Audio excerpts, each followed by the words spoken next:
All right, hello. This is going to be a little bit of a different video because I'm in my car.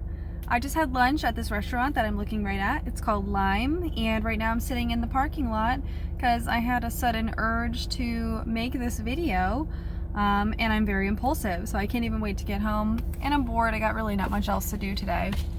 Today I worked, before I get into the video, I'll just give you a little 2 cents. Today I worked what's called Ready Reserve, and that's when crew scheduling will call us in our reserve period and assign us to basically sit at the airport on standby for a set amount of hours. So I worked 5 hours today. I basically sat at the airport in our crew room from 5 a.m. to 10 a.m. and if they don't use me within those 5 hours, once it's 10 a.m. I get to go home. So that's exactly what I did, and now I'm here finishing lunch, sitting in the car talking to you guys. So what I really want to talk about in this video today though is how do we get paid? How do flight attendants get paid? People ask this all the time. They're very curious. Someone asked me just the other day, and it's a little difficult to explain, really. I mean, honestly, I'm still learning. I mean, it's kind of confusing, but I'll tell you what I do now and the basics of it all. So how a flight attendant gets paid is, let's start with our hourly rate. Okay, so we do get an hourly rate.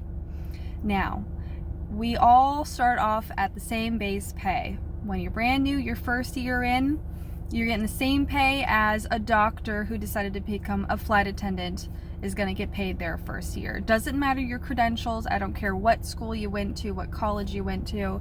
We all start at the same spot. This whole industry is based off of seniority. So the longer you've been flying or working in the airline industry, no matter what you're doing, seniority is going to give you a better quality of life while working, if that makes sense. So we start off at our base pay. I'm just going to round it up to $25 an hour. I'm not saying that's what it is when you first start. Every airline is different, but it's roughly something like that. So we get our hourly rate only while the airplane doors are closed. So that means when we get on that flight and we're boarding the plane, or when we are deplaning people, when the doors are open, we are not getting paid for boarding and deplaning. But while we are up in the air, as soon as those doors close, even when we're on the runway and we're taxiing, we are getting paid for that, $25 an hour. So if it's a $5 flight, you do the math, that's a $5 flight. Did I just say that? If it's a 5-hour flight and you're getting paid $25 an hour, you're getting $125 for that 5-hour flight at a base pay. Now, if you are, let's say, but you have to report to work, you have to get to the airport an hour early. You're not getting paid for that entire hour or more, because you want to get even earlier than that, to be honest. You're not going to get paid for all that. That's called duty pay. So we don't get paid for duty pay. That's just you getting to work, you getting ready for work, walking to your gate. We are not paid for that. Now, for a delay, we aren't paid for delays either. So passengers get very upset and we haven't taken off for our flight yet. We're upset too. We're just sitting at the airport with you, wasting our time also. But it's part of the job and we agreed to this, so we know what's happening. It's okay. We expected all this to come with the job. So anyways, so we have an hourly rate. That is when you're flying or when the doors are closed. That is called block time. Block time is from basically when the plane, they put little blocks on the plane when it lands, right? When it kind of pulls up to the gate, they block the plane to keep it from rolling with wind gusts. And then they take the blocks off when the plane is going to move, to depart. That's our block time, flight time, whatever you want to call it. We are accredited for a certain flight though. So we have a block time and credits. So it's kind of hard to explain. I won't even really get into that just yet. So like I was saying, our hourly rate when we're flying. Also, we get paid what's called per diem. Now, this is your time away from base. This is all the time that you are not flying, but you are also not in your base. So you are not in Fort Lauderdale. Like for me, I'm not in Fort Lauderdale.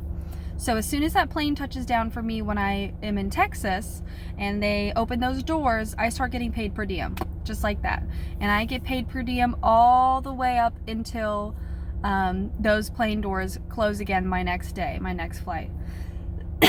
Excuse me. The whole time that I am in another area that is not my base, that includes sitting on the beach, that includes in a taxi or Uber, sleeping, everything. All those 24 hours you may have at another location, that is all per diem. Now that usually varies. That's usually around $2.50 an hour, depending on what airline you're at, but that's around $2.50. So it really adds up. It doesn't seem like much, but the per diem is really good. When you're going on long layovers, it adds up for doing not very much, you know? So that's basically the basics of it. With my airline, we do make a commission off of in-flight sales. So, you know, snacks and beverages, alcoholic drinks, we do make a commission off that, which is pretty cool. I don't know how that works with other airlines, because we charge for our sales on board. A lot of airlines do not, but since we're a low-cost carrier, you got to pay for everything extra, which I think is fine. You have the choice to make that choice to make the decision to pay for those items. When you pay for an American airline ticket, it's like double, triple the price sometimes of our tickets, and it's kind of because all that stuff is included. Your bags are included, your food and your snacks and drinks are included, and you're paying a lot of money, but you may not want all that stuff. So I kind of do. Even though people get annoyed with our airline charging for every little thing, it's kind of nice because you have the decision to pay for it. I think that that's good. So look at it that way. When they start charge you for $3 for a water bottle, you're going to pay for it anyways on American or Delta. No offense to them, they're wonderful airlines, but it's just nice to have that option. So like I said, we get an hourly rate when we're up in the air, doors closed to open. And we get per diem for every hour we're away from base and we're not flying. That adds up. We get commission on sales on board. And we also can make money by selling credit cards on board. We do make a commission off of that. Well, I don't know if it's quite a commission, but we make a set rate off of applications that are turned in and applications that are approved for our airline credit cards. I won't give you the exact numbers. Yeah, screw it. I'll give you the numbers. So, if we send in a credit card application with our name on it and our number, we receive $5 for it just being sent in. And then if it's approved, we receive, I believe it's $50 or $60. I don't remember. I think it used to be $50 and now it's $60, or it is $50. I don't remember if they changed it or not. I heard that they changed it. But I should know this. But if someone literally told me just the other day in flight that it was now $60, and I was like, but I thought it was $50. So I'm sorry if you work for my airline and I seem like I don't know anything. I am new, but that's $50 or $60. You know, take it or leave it. It's pretty much the same thing. So yeah. And then also, to get a little more tricky, that's the basics of it.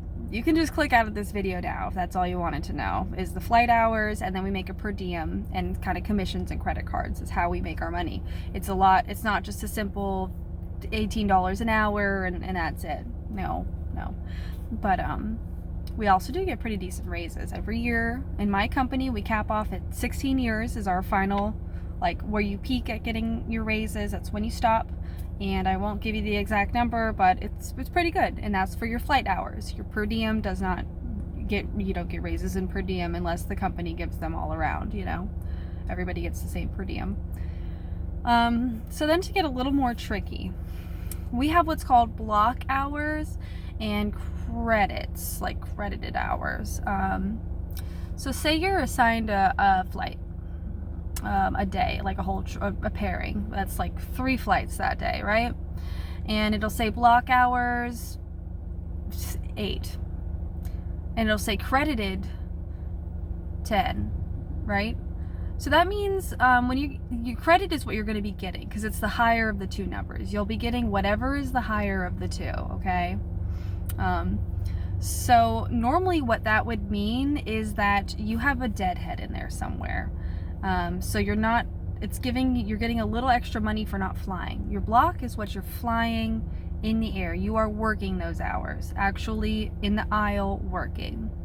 When you're deadheading, you are not actually technically working. You are, but you're in the air. You're basically being flown out to go work another flight. So if I see a trip and it says I'm blocked for 10 hours, that's a long day, but for example, if I'm blocked for 10 hours, but I am credited for 12, that means that there's a deadhead most likely hidden in there somewhere. Because they're still paying me to deadhead because I'm technically working. They're sending me out to another state to fly, to work, and they have to pay me for that. So a lot of the senior flight attendants will look for trips that have high credit hours, high credits, because that means that they're getting paid to not work, basically, to not actually be doing flight routine. So you will get the higher of the two. So say you're blocked longer than expected. You were delayed and the doors are closed, and I don't know, for whatever reason, your block is actually higher than what your credit was. You could get a trip and your credit and your block is the same. That means you're working the whole thing. You got no deadheads, no extra credit. But say your block becomes higher than your credit, then you'll be getting your block hours. They're going to pay you the higher of the two. But normally your credit seems to be higher. I don't know why. It's just how it works, I think.